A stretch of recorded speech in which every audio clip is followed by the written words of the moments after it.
Ерқас! Родной! Ерқасым! Родной! Біз сырттамыз!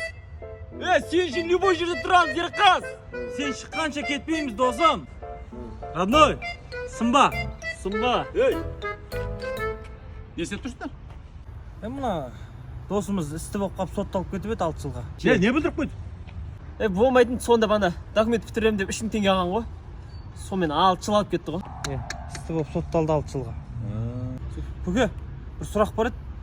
Іштегілер жайлы не ойлайсыз? Іштегісіз сондағылар туралы ма? Жоқ, сондағылар емес. Мына ішке істі болып сотталып кеткендер жайлы не ойлайсыз? Іштегілер жайлы. Ол іштегілер туралы болғанда іштегіні қоя тұршы. Жалпы сендер сырттағылар туралы не ойлайсыңдар? Сырттағылар несі? Сырттағылар несі? Мысалы жаңа іштегілер деп жатсың ғой? Бұл іштегілер бір адамды тонаған шығар.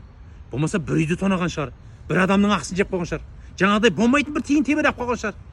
Ой, сырттағылар миллиондаған адамның ақысын жеп миллиардтап тонап жатқан жоқ па? Жастардың болашағына балта шауып, қаншамасы дүниені жинап тонап шетелге қашып кетіп жатыр. Ал солар туралы не айтасыңдар ал? Олар жайлы ойламаппыз да ғой, Ерқас нормальный отыр екен ғой, Ерқас! Родной!